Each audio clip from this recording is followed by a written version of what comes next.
eu não gostava nada dele. Ele era... ele era assim muito... Coitado. Ele era o menino da mamãe. E o António começou a ficar chateado que nós nunca o convidávamos. E depois é que ele começou a dizer: então, tu nunca me convidas? Tu... Quero lá saber de ti, pá. Fica para lá, vai namorar com as tuas namoradas, linha logo. Mas um dia caí. Literalmente.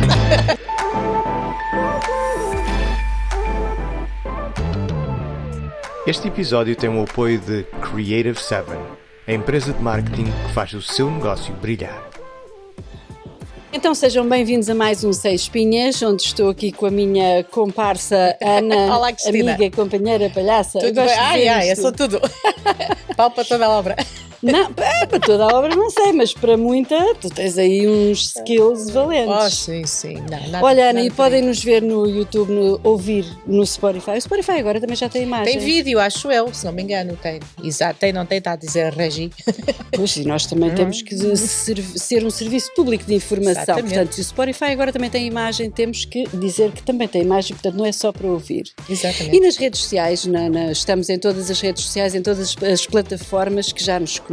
Ora cá estamos, o Ora cá estamos tem vários podcasts e um deles é este, o Seis Espinhas, onde semanalmente recebemos uma ilustre convidada. E quem é a nossa ilustre convidada de hoje? Eu não sei. Eu conheço esta ilustre convidada há muitos anos mesmo e é um prazer tê-la aqui connosco. Helena Barreto, bem-vinda. Bem-vinda, obrigada. Eu acho que vocês estão confusas, ilustre. Claro que sim. Aqui, quem se senta nesse cadeirão vermelho é sempre uma pessoa ilustre. Então, Gostas do vermelho? Então vou levá-lo comigo. Gostas do vermelho? Adoro. Eu também. Adoro o vermelho. Isso tem a ver com questões futebolísticas ou nem por isso? Não sei porque é. Pronto, eu acabei de perceber que não posso continuar a fazer estes Seis Espinhas hoje. Eu continuo, não percebo nada de futebol. Não, a cor não tem nada a ver com o clube de futebol.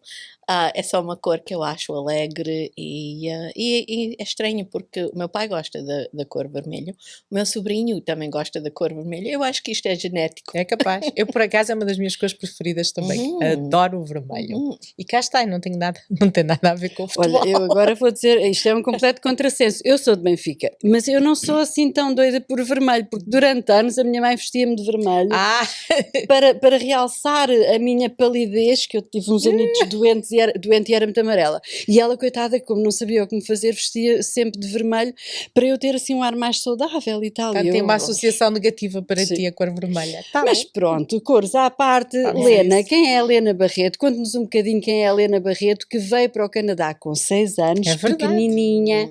Portanto, foi aqui que se fez criança, foi aqui que se fez adolescente, que estudou, que se fez profissional, mulher, mãe, avó. Exatamente. Sim, viemos com 6 anos porque o meu pai foi-lhe posto na cabeça que aqui ia ter mais oportunidades para as filhas, mais do que em Portugal, que eu acho que talvez era igual, mas entretanto veio com aquela ideia. Portanto, foi assim uma época difícil, um pouco triste. Tínhamos uns tios e primos aqui que sempre ajudou um bocadinho, mas não tínhamos mais ninguém. Mas tem memórias de ter vindo viver para cá? Sim, tenho. E é engraçado porque eu era sempre uma criança de andar a brincar na rua. Todas as crianças da rua eram meus amigos, nós andávamos sempre a brincar. Então chegou aos 6 anos e eu estava morta por ir para a escola, mas não me deixaram ir para a escola porque nós íamos emigrar em dezembro. Eu fiquei assim um bocadinho triste, mas chegamos aqui, lembro-me de sair do aeroporto, muito frio. Os seus pais foram cruéis em dezembro. Muito frio. Quando chegamos à casa onde viviam os meus tios, que nós íamos estar lá um bocadinho, eu entrei para o passeio, a neve era mais alta do que eu. Eu olhava para aquilo tudo triste, tudo cinzento, eu disse, mas para onde é que eu vinha? Helena, para quem não sabe de que parte de Portugal é que tu vinhas?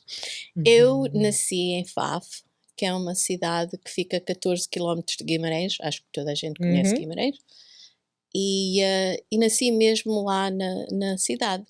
A minha mãe era da cidade, o meu pai era de uma freguesia de Faf chamada Antime, que as minhas filhas deram-lhe o nome de Antime, quando não sabiam ler.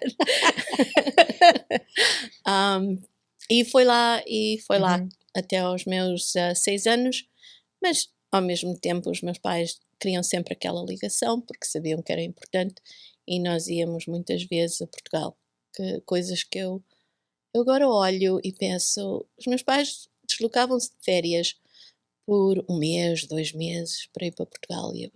E eu acho que em criança nós nem sabíamos o que isso custava em termos o que eles tinham que negociar na vida para conseguir aquilo. Só sabíamos que era férias, que íamos estar com os tios, com os avós, com os amigos que fazíamos lá e ia ser um bom tempo. A nível de emprego eles tinham que... E brincar na rua. O que eles tinham que... Sacrifício quase. Yeah. O que eles tinham que pedalar, como se diz na gíria, o ano inteiro para depois para poderem... para poder e os patrões deixar com que aquilo acontecesse. E eu lembro-me dos meus pais falar de... Nós imigramos todos juntos, uma família completa. O meu pai fez... o meu tio fez carta de chamada, o meu pai aplicou, ele era carteiro em Portugal, ele quando chegou aqui foi com um emprego nos Correios do Canadá. Ele andou aqui na escola a aprender a falar e a escrever e a ler em inglês. Que interessante. Que ele fala e lê tudo em inglês. E andava de dia na escola. Não era muito comum nessa altura. Por isso é que eu estou a achar muito interessante esta profissão porque nestes tempos. Porque ele veio como carteiro na carta de chamada e ofereceram-lhe o emprego e ele aceitou, mas eles queriam que ele falasse inglês. Claro. E foi isso que ele fez. Entretanto, não tínhamos aqui ninguém. Ele andava na escola de dia, a minha mãe trabalhava à noite, para estar sempre alguém connosco. Em que zona é que viveu? Era mesmo aqui em Toronto? Sim, vivemos na Penrith. E depois não sei onde é que é. moramos na 74 da Penrith, que fica na Christie, acima do Christie Pits. Exato. É só uma estrada acima do Christie Pits. Bloor, exato. E ficamos lá um bocadinho de tempo. Primeiro ficamos com os meus tios, que moravam assim 2 portas ao lado, e depois havia uma senhora italiana, viúva, com 2 filhas, e ela tinha o 2º andar para alugar, e nós então mudamos para lá. E lá estávamos os 4. E qual foi a escola então que começaste a frequentar? A escola a primeira escola foi o St. Raymond's. Que é a escola que fica mesmo em frente ali no Christie Pits. Exatamente. E brincava-se na rua nessa altura, quer dizer, em dezembro provavelmente não. Mas mas brincava com os meus primos na cave da casa. E depois quando veio a primavera deixaram-me brincar na rua, que eu gostava muito de brincar. Então, mas havia uma regra assim, porque eu podia só brincar nas casas, tanto mais próximas, uma para lá e a outra para cá, mas não podia passar dali. E do outro lado havia um laneway, um quelho. Do outro lado havia uma menina que também brincava na rua e eu quis a conhecer. Então eu fui ao máximo que me permitiam. E ela também, ao máximo que me prometeu, e começamos na conversa. Ai, que giro! Pareceu namorar antigamente da janela para a rua, né? E lá estávamos, porque não ia atravessar, porque vinha um carro, e depois isto, e depois aquilo, porque aquilo que os pais pregam aos filhos. O medo. Ter tanto medo que nós nem fazíamos. Mas pronto, essa também era uma estrada principal, é normal, havia movimento de carros. Não era bem uma estrada era uma principal, transversal. Era a que entrava que dava acesso às garagens das casas. Era uma lane, exatamente. Mas depois, um dia, o pai dessa minha amiga veio então com ela e atravessou a estrada com ela e depois começou a falar comigo. Então, como é que eu me chamava, quantos anos é que eu tinha, de onde é que eu vim, e eu dei tudo. Expliquei tudo. Então, esse senhor depois ficou muito interessado em conhecer os meus pais. Porque viam que tinham muitas coisas em comum. 2 filhas, da mesma idade. E também era português? Também eram portugueses, eram de Ponta Barca. E, Conheço bem. exatamente. E depois os nossos pais conheceram-se e ficaram amigos. E então eu tenho essa amiga toda a minha vida aqui no Canadá. Ai, que lindo! Engraçado. Isso é muito bonito. Sim.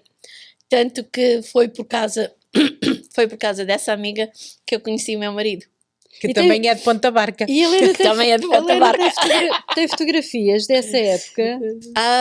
Sim, sou capaz de ter algumas fotografias. Eu acho que ela também tem algumas fotografias, porque depois ficou assim uma família muito, muito em comum. A gente juntava, os pais juntavam-se, nós juntávamos, e tinham outros casais também que eram lá da terra que se juntavam.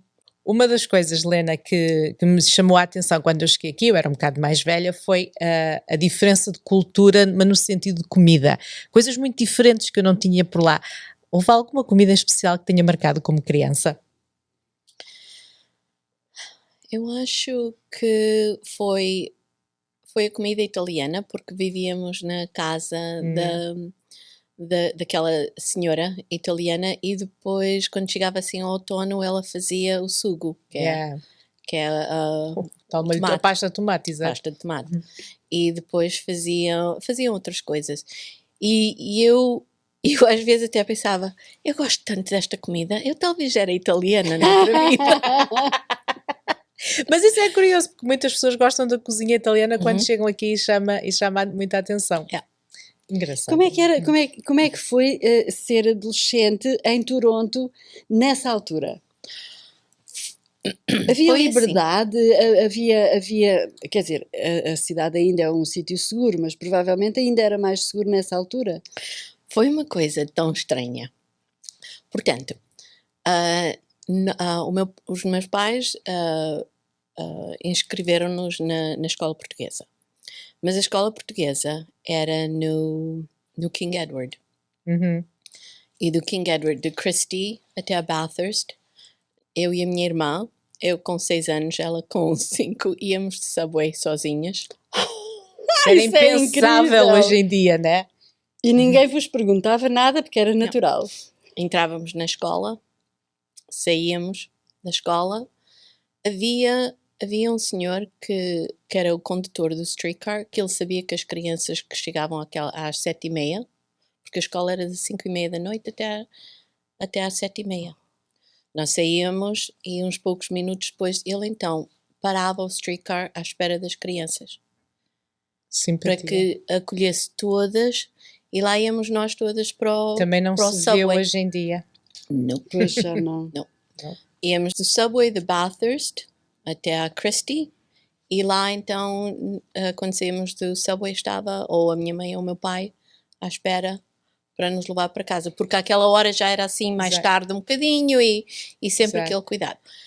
Mas isso eu achei estranho. Agora que eu tenho mais idade, ok, portanto, para ir para a escola nós podíamos ir sozinhas, mas depois para ir brincar para outro sítio não podíamos ir sozinhas. Eu achei assim uma coisa...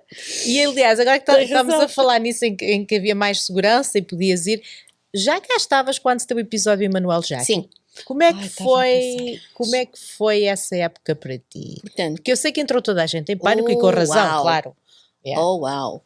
Quando aquilo aconteceu em Toronto, eu acho que ninguém esperava que os portugueses ficassem tão zangados Aquilo foi uma como revolta. ficaram, o que aconteceu.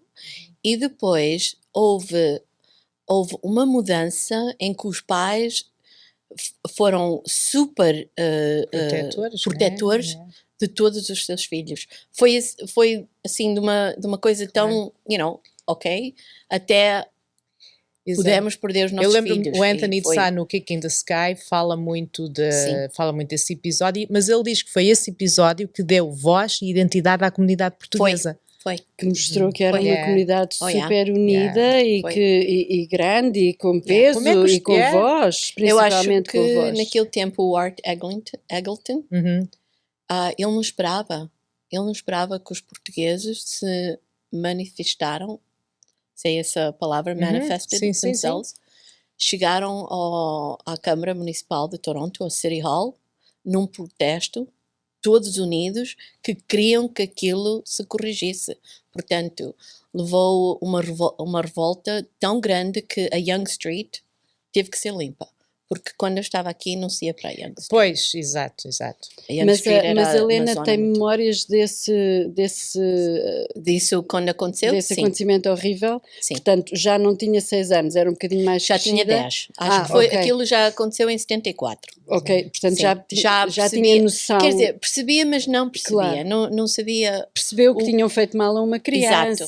Exato. E imagino que os pais tenham Sim. ficado super protetores, Oh, então yeah. ali ninguém saía mesmo à rua, né? Sim. Exato. Dali então é que foi muito diferente. Tinham medo que estavam a target Yeah. os filhos de imigrantes. Exato. Pois foi, enfim. E depois? E mais tarde, Mais tarde, ainda adolescente, assim, Sim. quando começou a querer fazer coisas que os pais já não deixavam antes, nessa altura ainda pior. Vamos aos segredos. Como é que era ser teenager nessa altura? uau, eu às vezes leço assim aqueles memes que dizem que ainda bem que eu me criei naqueles anos que não havia nem Instagram, nem TikTok, nem nada, porque não há ninguém a saber o que nós fazíamos. Mas eu acho que quando eu me criei em Nova, nós não tínhamos a facilidade de falar com os amigos por maneira nenhuma senão ir à casa deles. Ir bater à porta, vamos para a rua, sentar-nos na rua, os pais nem nos queriam dentro de casa, falávamos na rua, de vez em quando telefonava-se, mas também não se podia estar horas ao telefone, porque só havia um telefone por casa e podia haver uma chamada de urgência que não se podia estar ao telefone. Então andávamos assim muito na rua, todos juntos, a brincar, certas coisas, mas chegava assim a 1h e tínhamos que todos entrar para casa, mais as raparigas de que nada.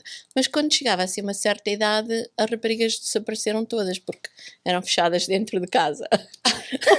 Isoladas. Era, para as proteger. Ai, meu Deus. Mas eu queria andar na rua a brincar, porque eu não me interessava em ver televisão, eu não... Quer dizer, gosto muito de ler e lia, mas chegava a um ponto que eu queria era andar a brincar na fresco. rua. Queria andar de bicicleta, queria jogar beisebol, queria futebol, hockey, tudo isso eu joguei, porque queria aprender. Mas havia sempre um medo em casa, porque era, o que é que os outros pais vão dizer? E tu andas sempre na rua, porque é que tu queres andar na rua a brincar? Tu já tens idade demais para brincar, mas é que eu queria brincar. Isso não havia mal nenhum faz tão parte da nossa cultura, não é? Eu não havia mal nenhum nisso, era porque naquele tempo não andávamos a fazer mal a ninguém. Mas isso é muito interessante, porque os pais pensam sempre que nós estamos a fazer coisas mais escabrosas que nem sequer nos passa pela cabeça. E a minha pergunta é, como é que foi a juventude deles para terem essas ideias sobre nós? Sempre foi Também minha... acho. Também acho. Sempre foi a minha pergunta, não é? Porque nós, por vezes, e eu sei, porque eu também passei um bocado por isso, a gente fica, mas de onde é que vêm estas ideias quase macabras? O que é que eles viram? O que é que eles viveram para agora nos estarem a tentar proteger e evitar? Parece que aquilo é, meu Deus do céu, a liberdade era como se fosse um bicho de 7 cabeças, né? Era aquele, não sei se era medo. Pois, eu também nunca percebi bem. Eu acho que era mais... Eu esteve a pensar nisto. Eu acho que era mais o medo do que... E como é que iam... como é que os outros pais iam pensar deles como pais? A preocupação da opinião pública. Em ser pai. Havia muito isso, é verdade. Era mais isso, e às vezes eu penso que se fizessem menos disso e apoiassem os filhos em tentar conquistar coisas que eles queriam, que tinham interesse, que eu acho que a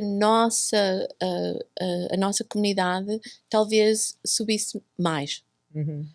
Mas eu acho que todos os pais foram assim, independentemente das comunidades. Eles também penso que faziam o que achavam melhor e eles próprios também se calhar não tinham conhecimentos para fazer de outra maneira. E então a forma de proteger, porque não tinham ferramentas para o fazer de outra maneira, era não vais, é mais seguro ficar em casa. Então, Helena, e quando diz que conheceu, agora é que eu voltei atrás, que conheceu o seu marido, quando conheceu essa sua primeira amiga, então conheceu o seu marido com que idade? Portanto, o António veio para cá e não se adaptou muito bem e pediu para voltar e os pais deixaram-no voltar e ele completou assim parte da escola, mas depois tornou a vir para viver com os pais, que ele ficou lá com a avó.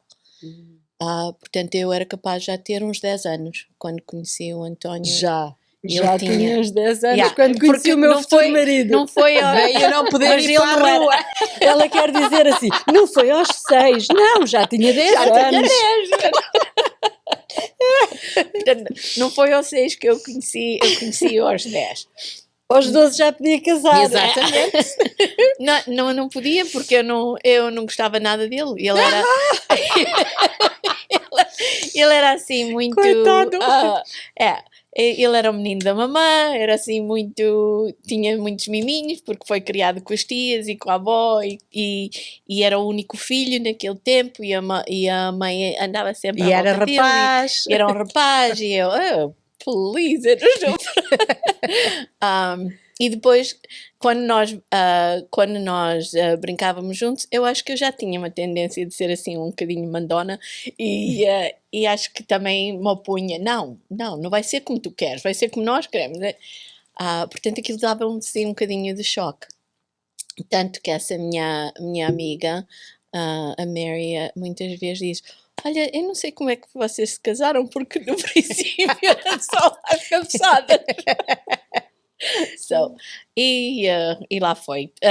Conheci-o, mas éramos só claro, amigos. Com 10 anos, não é, Helena?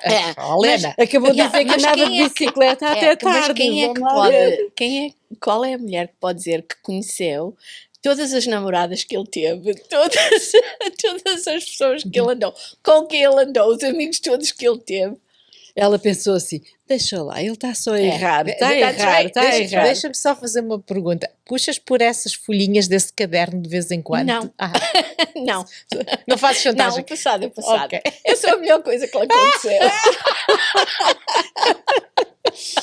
Então e depois com que idade é que começaram a namorar? 18. Mas sempre a viver o que ele andava a fazer. Sim, porque os nossos pais continuavam-se a juntar para conviviam, sim. Yeah. E naquele tempo, portanto, o meu pai obrigou-me a tirar a carta aos 16 anos. Chegou um dia, o meu pai trabalhava assim, era um superintendent de um job site, tanto que ele deixou os correios porque ganhava mais na construção. Ele agora às vezes também, agora já não, mas arrependeu-se assim um bocadinho, mas naquele tempo tinha que se lutar por a vida. Portanto, ele tanto trabalhava de noite como de dia. Um dia estava a sair da escola e ele estava à nossa espera. Eu disse: hi, alguma coisa aconteceu? Não, tu hoje vais tirar a tua carta. Ok, está bem. lá fomos e ele disse assim: não faz mal se não passas, mas ficas a saber como é o exame e depois, se tiveres que voltar, voltas. Então lá foi, ele já me tinha dado o livro, eu li o livro de uma ponta à outra. Ok, está bem. E era muito mais fácil do que agora. Cheguei lá e escrevi e passei. Ok, ele disse: está bem. Depois, no fim de semana ele disse: ok, agora vais começar a conduzir o carro.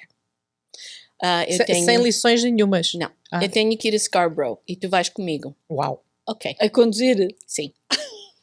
Grande pai. Lá foi. Eu acho que ele era um bocado louco.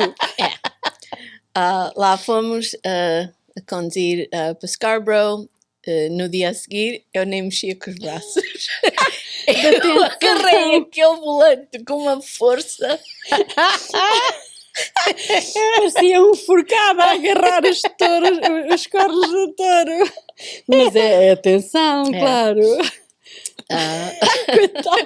Parece que ainda sente a dor hoje. Sim. Mas ainda houve outra também. Mas... E depois ele disse assim: olha, tu até conduzes mais ou menos. Se quiseres eu ensino-te. Ou se queres ir para a escola, também podes ir para a escola. Depois dessa aventura, quem é que quer escola, né? Isso não há problema, porque o meu pai andou a tentar ensinar à minha mãe, mas ela não queria. Eu disse, eu faço. Eu acho que eu já conduzia um carro desde os 12 anos. Já conduzia o Bons carro tempos. no Exhibition, naquele parking lot, naquelas coisas todas. Aos 14, 15 anos eu tirava o carro da garagem e trazia à volta da frente da casa quando íamos sair.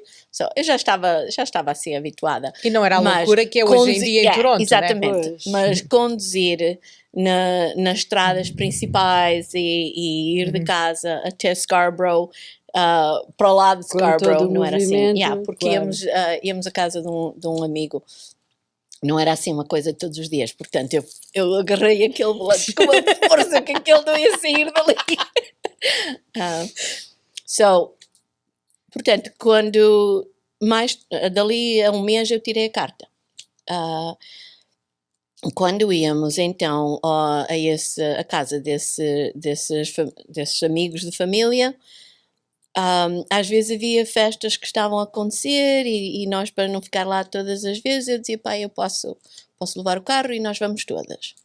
Então pegava nas moças todas e lá íamos todas. Portanto, íamos ao Sporting, aos bailes do Sporting, às vezes íamos aos bailes do Benfica. Onde é que era nessa altura? Ficavam aqui por Toronto, na Lapen, na Queen. Exato, era mais abaixo. Era mais downtown. E eu já estava habituada, já conduzia bem o carro e não havia problema, estacionava aquilo era o tamanho de um autocarro, mas eu estacionava aquilo em qualquer sítio. E íamos todas e o António começou a ficar chateado que nós nunca o convidávamos. E depois é que ele começou a dizer, então tu nunca me convidas, quero lá saber de ti, pá. Fica para lá, vai namorar com as tuas namoradas, leave me alone. Mas um dia caí. Literalmente. Exato, não foi só a Helena que caiu, mais alguém caiu. E como é que os pais reagiram quando se aperceberam que havia aí namorico? Disseram logo assim, ele já namorou Toronto em peso. Tinha que ser. A minha mãe só dizia, sabes que ele é muito menino da mamã. Isso eu sei. Mas não faz mal. Isto não é nada sério. Não se preocupem, isto não faz mal, não é nada. Dizia ela há 40 anos, há quantos? 30 anos atrás? Há 40? Há 40, uau! Isto não é... Imagina que fosse uma quanto coisa tempo séria. levou entre o isto não é nada até ser alguma coisa? Eu acho que foi para aí um ano e pouco. Claro que eu já tinha tido outros namorados, mas era assim sempre tudo assim muito chato. Eles não faziam o que eu queria. Sempre foste muito independente. A Lena que eu conheço de há muitos anos existe desde criança, né? Yes, very headstrong. Sei o que quero, como quero. E com o António era muito mais fácil. Se ele dizia que ia telefonar, ele telefonava. Se ele dizia que ia fazer isto, ele fazia. Se ele dizia, eu disse, isto até nem não custa nada. Agrada-me. Até é bom. De vez em quando ele lá fazia uma surpresa, assim, uma coisa muito, muito amável. Eu disse, ok, este rapaz é para guardar, é para ficar com ele. E lá vão 40 assim. anos. Yes. E como é que as famílias reagiram? Porque as famílias já eram amigas entre si, não é? Isso é engraçado. Eu acho que eles preocuparam-se no princípio, porque se aquilo desse mal, havia depois problemas, aquela fricção, exato. ia estragar aquela... Os convívios. E depois eu não sei se... Eu acho que os pais às vezes olham para as coisas e pensam, se o meu filho casasse com aquela rapariga, eu acho que eu não era a rapariga que eles pensam que pela tua personalidade. Talvez porque eu era assim um bocadinho muito independente e sempre teve uma boa relação com o meu pai, continuo sempre a ter assim e houve sempre assim um entendimento e o meu pai percebeu-se que tinha que ser, além de ser pai, tinha que também ser amigo das filhas.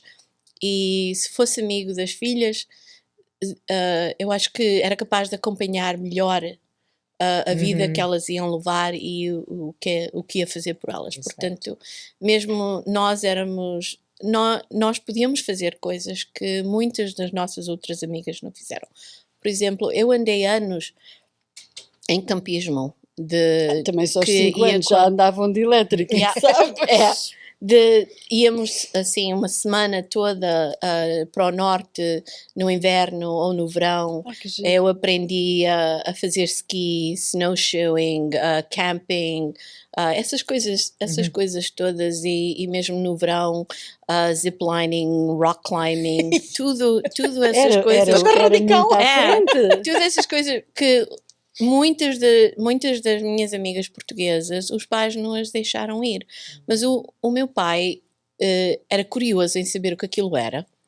E então ia à escola, falava com os professores. O que é que se passa, como é que se passa, o que é que acontece, como é que acontece. E o facto de falar inglês ajudou nesse aspecto. Muito. E essa sua amiga, também os pais deixavam-na fazer essas coisas? Não. Também os pais não as deixavam sair. Se elas saíssem um bocadinho, saíam então connosco, todas juntas, mas não era assim com tanta facilidade. Tanto que muitas vezes nós chegávamos lá, acabávamos de almoçar, lavávamos a louça, as moças lavavam a louça toda, e depois o meu pai disse, olha, queres as chaves, queres sair um bocadinho com as moças? Pega, sai. O António não ficou assustado depois de ter tido as suas namoraditas todas, pensou assim, esta agora é que havia de estar guardada para mim, que é a mais maluca delas todas, foi a que me calhou. Talvez ele pense isso, temos que lhe perguntar. Nunca falaram sobre isso. Bem, estes microfones hoje estão fartos de levar gargalhadas com vontade. A Lena eu já lhe tinha dito, eu acho que ela tem um sentido de humor muito engraçado. Muito dela. E é o tipo de sentido de humor que eu aprecio também que me vou percebendo pelas publicações que ela faz também nas redes sociais, porque não convivemos propriamente. Estivemos juntas agora, é a terceira vez hoje. E foi sério, só 3 vezes? Sim, já nos conhecíamos de vista e falávamos de olá, boa noite, mas não. Eu não sei há quantos anos é que eu conheço a Lena, né? Mas é verdade, a Lena sempre teve assim um sentido de humor muito específico. Ela tem uma capacidade de dizer as coisas com uma cara séria que eu invejo, que eu gostava de ser assim. Ela consegue enviar a mensagem, quem não a perceber acha que ela está super séria e no entanto ela está no maior dos gozos, né? Ela publicou, ela estava a contar isso e eu vi que ela tinha publicado uma quinta muito linda lá no Douro, salvo erro. E então ela disse qualquer coisa que se voltasse a casar... Para a minha próxima vida, quando eu casar, eu quero que seja naquela quinta. Mas o problema era que o seu marido ia dizer que não. Não, as pessoas começaram a dizer, então para que é que na tua próxima vida ou no teu segundo casamento? Eu disse, claro não ia, não disse segundo casamento, eu disse na próxima vida. Exato. Então por que é que não fazes agora com este? Eu disse, porque ele de repente vai dizer que não. Ele é capaz de dizer, não cair nesta esparrela outra vez, não. Outra vez. Lena, e agora a nível profissional? Quando eu conheci a Lena, ela já trabalhava. Trabalhaste sempre no RBC? Eu comecei no National Bank. Como é que começou esse percurso? Eu, enquanto andei na escola, sempre trabalhei. Assim que acabou a escola portuguesa, comecei a trabalhar. Eu trabalhei assim um bocadinho por certos sítios, depois trabalhei na orivesaria do Silva na college, trabalhei lá uns anitos com eles. E depois conhecíamos o Sr. César Moraes, que naquele tempo era o gerente do National Bank. Eles estavam a pedir raparigas ao balcão para part-time.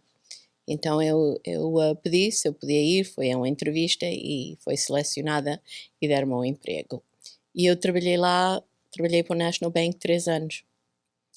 E depois fomos eu tive sempre a conta no RBC, porque era lá à beira da casa, e eu é que muitas vezes ia fazer Os as transações, depósitos, as exato. transações do banco dos meus pais, se eles não chegasse a horas, porque o meu pai escrevia em inglês, dizia exatamente o que ele queria, fazer o depósito disso, levantar isto, pagar isto, e eu lá ia, e naquele tempo podia-se fazer, que hoje em dia, não, Pois, nem claro. pensar. E eu tive sempre a conta no banco do RBC.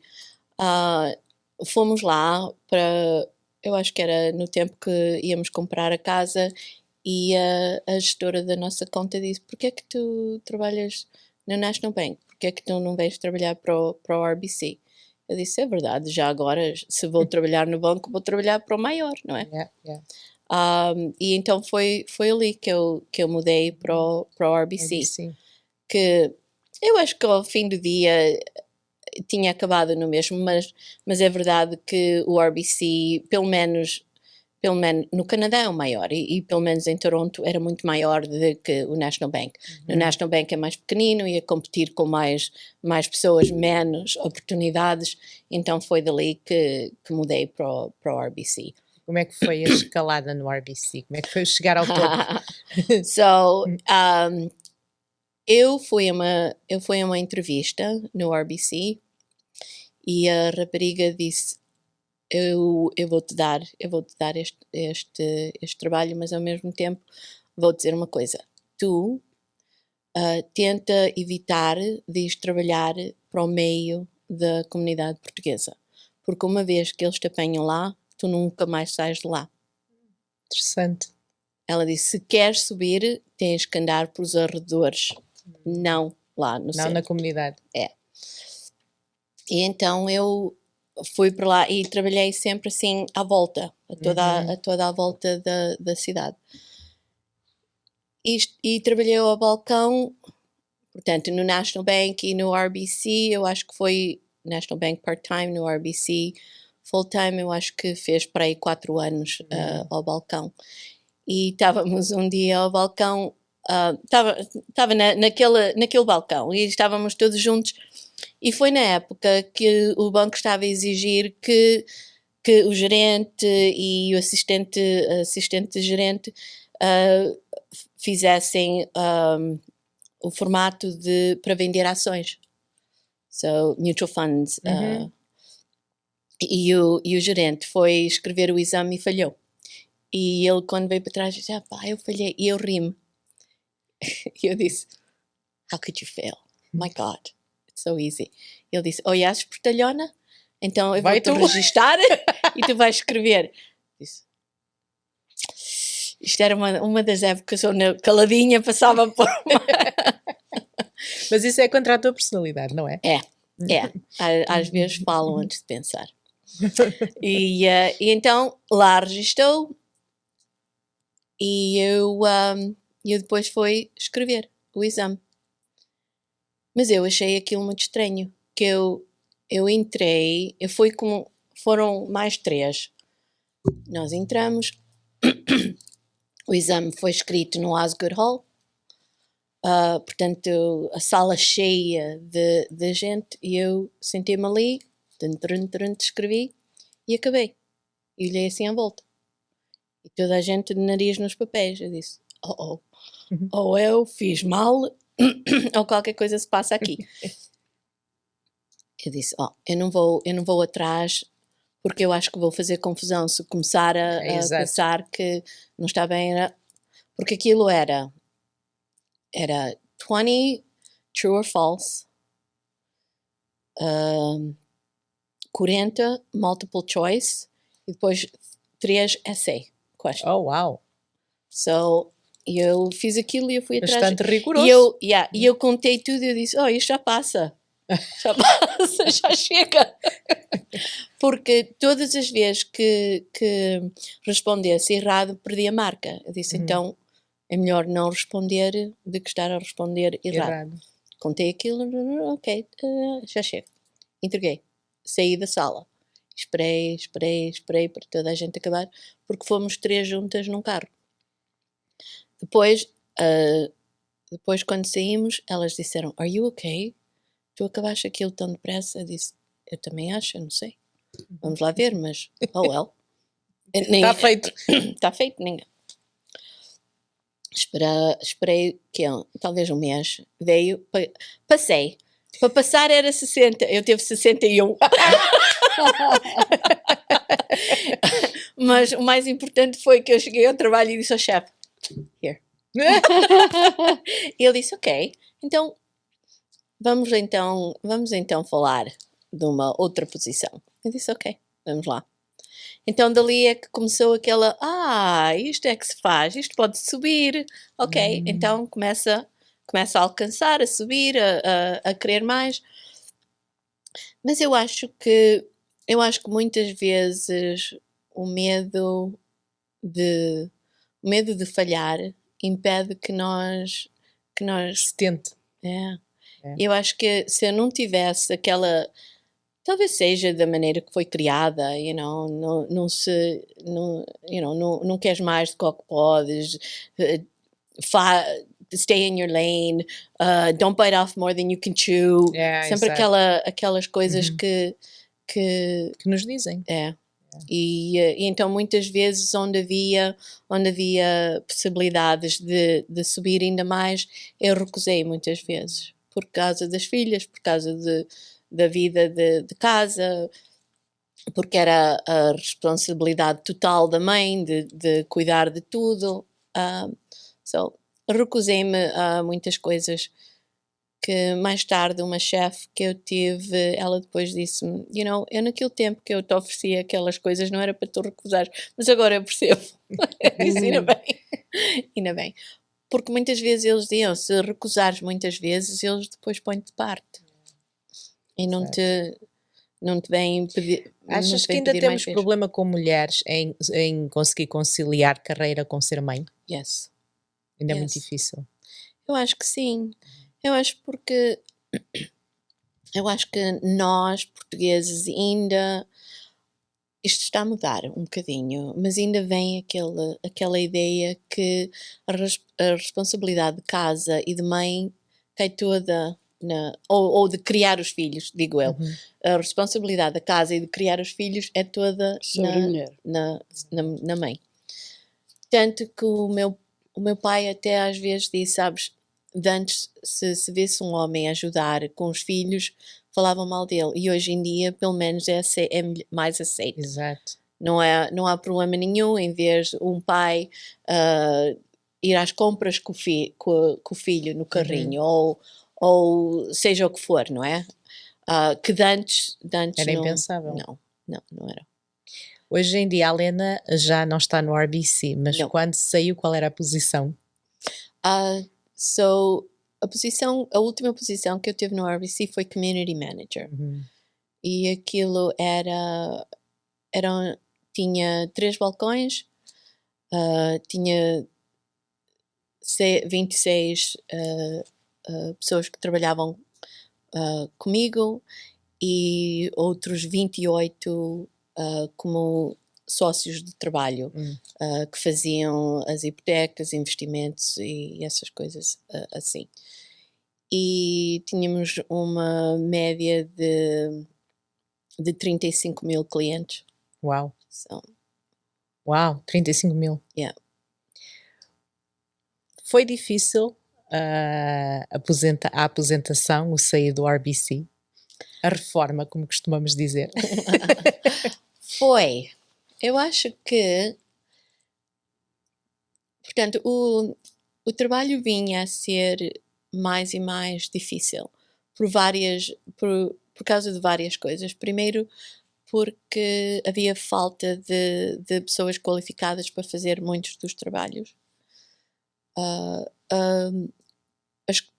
A informação e as maneiras dos bancos estavam a ser mais complicados, os clientes estavam mais frustrados com as mudanças e depois os fraudes que estavam a acontecer no mundo bancário era enorme, e só ligar com aquilo todos os dias era uma pressão enorme. Começou-se a complicar e eu acho que a minha saúde mental também estava a ser afetada, porque era assim sempre uma nuvem escura tudo era um problema, tudo era difícil, não se conseguia respostas. Eu às vezes sentia tanto para os clientes porque eu não podia ajudar, não podia fazer as coisas que eles precisavam. E depois, ao mesmo tempo, também estávamos a ligar com clientes que também não estavam bem. Certo. E que não compreendiam. Não compreendiam, não estavam bem e houve assim uma mudança. Eu achei que antigamente os clientes queriam ter as contas no banco e tinham assim um certo respeito para as pessoas. E de repente mudou onde eles pensavam que eram os donos do banco daquilo tudo e que quem estava lá que trabalhava para eles. Então houve uma mudança na maneira que falavam com as pessoas ao balcão, com as pessoas nos escritórios. E muitas vezes o nosso trabalho era tentar defender as pessoas com quem trabalhávamos, porque, ok, o cliente podia ter razão, mas na maneira em que estava a reagir ou agir não era numa maneira. E nós muitas vezes tínhamos que dizer, ok, isto chega, não podemos continuar assim, todos temos que tirar assim um pequeno break para respirar um bocadinho e depois ver esta coisa melhor para resolver os problemas. Mas a pressão era bastante. E daí a decisão, né? Então se calhar saiu na altura certa. Eu acho que sim. Eu acho que sim. Mas foi difícil porque eu sempre me identifiquei como a pessoa que trabalhava no banco. E depois de reformada, quem era? Quem sou? É a avó.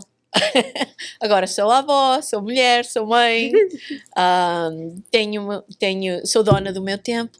Mas tem outras atividades, de certeza, muitas. que vai fazendo algumas coisas que lhe dão na mesma prazer e que se calhar não tinha tempo para elas antes. Sim, eu sempre fiz... Portanto, o trabalho eu fazia porque precisava de trabalhar, mas não era a coisa que me dava mais gosto. O que me dá mais gosto foi sempre ajudar a minha comunidade e apoiar agências e coisas que fazem bem aos outros. Grandes causas, que foi sempre o que eu gostei de fazer. Agora, presentemente não é presentemente, porque eu já estou com o abrigo há 7 anos, mas continuo lá a ajudar, porque acho que também houve muita mudança neste clima e o gender-based violence é uma coisa que está a aumentar muito e não é coisa boa, não é? Infelizmente, exato. Sim, agora faço o que quero, sou dona do meu tempo, passo um bocadinho de tempo com a minha neta, faço o que eu gosto, passo tempo com as minhas amigas. Não há um dia na semana que eu não saio para um café com uma ou outra ou o que seja. Portanto, isso tem-me dado. E vamos então voltar ao papel da avó na comunidade portuguesa. De repente as avós são assim tipo full-time, ser avó. Qual é a tua opinião sobre isso? A minha opinião é que nada deve ser full-time. Boa resposta. Tudo deve ser part-time. Tanto para a avó como para a criança. Por exemplo, a minha neta vai para uma creche e ela passa um dia com a outra avó e depois está 4 dias na creche. Eu, todas as vezes que a minha filha precisa, ou que eu posso, ou eu a levo, ou vou buscá-la.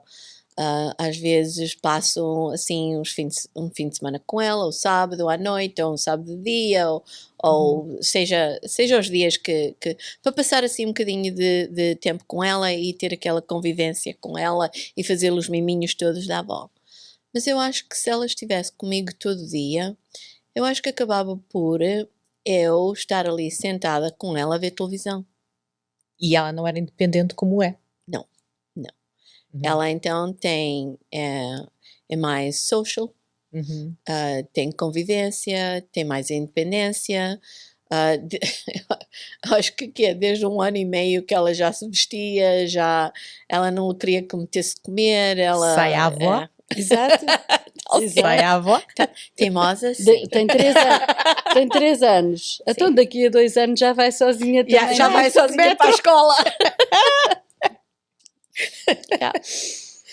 So, mesmo no sábado estávamos juntas, depois saímos um bocadinho para passear e é só dizer, ok, não lá veste, e ela sabe. Lá põe o chapeuzinho, lá põe o cascol, lá põe o casaco, lá põe as botinhas, porque estava a chover e lá fomos andar um bocadinho. Não quer dizer... Aquilo são coisas que ela aprende na escola, que se eu acho que ela estivesse comigo, eu talvez fizesse-lhe tantos miminhos que era eu a fazê-lo tudo. E às vezes, com a pressa do dia-a-dia, se fizermos todos os dias a mesma coisa para despachar, vestimos-los porque é mais rápido. Eu sofro um bocado Caímos disso, do despacho, exato. Yeah. Exato. Yeah. E depois eu acho que as avós também deviam ter uns dias para elas. Claro. Não é só chegar ao sábado e ao domingo e andam a correr para limpar a casa, para ir às compras, para arranjar as unhas, para arranjar o cabelo, se forem desse... Deviam ter dias onde só Pensar estão nelas. o downtime. Yeah. Que é muito importante. Nós todos precisamos de ter dias em que só decompress.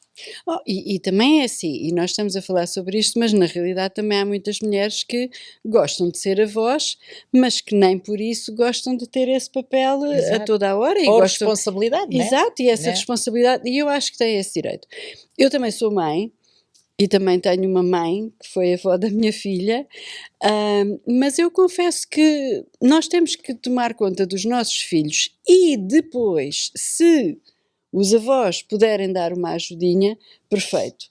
Mas eu acho que sim, que as crianças devem ir à creche, devem ter as suas atividades e têm que ser, em primeiro lugar, os pais a tomar conta disso. E não devemos assumir de que a mãe... Só porque está reformada, por exemplo... Agora passa a ser a tal avó full-time, não é? Eu claro. acho que é mas é que às vezes chega mesmo full-time.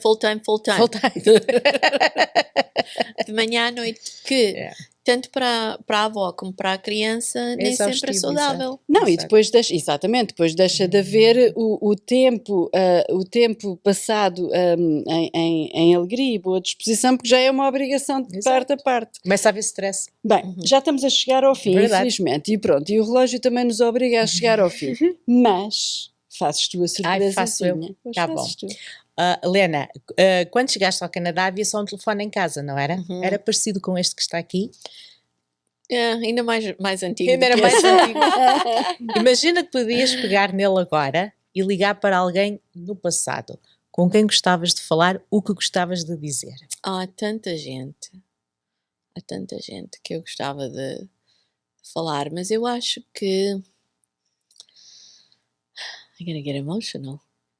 Eu acho que era o marido da minha madrinha, o Sr. Cândido Rodrigues, que foi sempre meu amigo.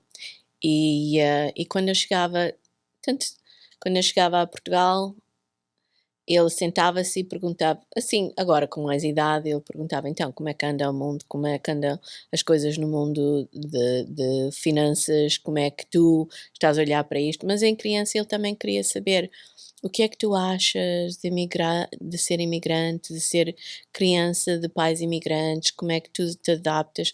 Eu acho que se eu pudesse falar com ele, era com ele que eu falava. Oh, que bonito. Para teres conversas novamente sobre o mundo das finanças. Ter conversas assim globais, universal. E porque se calhar foi uma pessoa que nem sequer sendo de família próxima tinha interesse em saber o que é que a Helena pensava. Sim. De pequenina. Olha que isto é muito interessante, que a maior parte dos adultos acha que a gente nem pensa quando somos pequenos. E sempre uns cuidados, porque muitas vezes eu ouvia a minha madrinha dizer, o Cândido é que disse para tu vires para aqui, o Cândido é que queres que tu leves as miúdas para ali, porque quando as minhas filhas cresceram, eu chegava a Portugal e a minha madrinha telefonava e dizia, está aqui as chaves da praia, vai para a praia com as miúdas, porque o Sr. Cândido é que manda. Eu lá ia, e às vezes eles via as miúdas, estas miúdas têm que ir para o Algarve, pega lá as chaves. Realmente, que dor de cabeça. E quando ele faleceu, o meu pai é que me telefonou para dizer, e ele disse, olha, Helena, tenho más notícias, tu hoje perdeste um melhor amigo. Eu disse, é verdade. Helena, mas nós temos sempre a esperança de que estes telefonemas, ou gostaria de se dizer através deste telefone, chegue ao céu. Há de chegar a um universo paralelo onde estão todas essas pessoas, que portanto o é essa a está a esperança ouvir. que temos. Yes.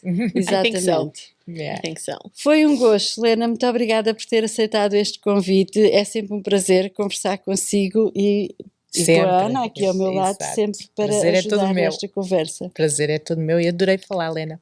Muito obrigada, muito obrigada por convite.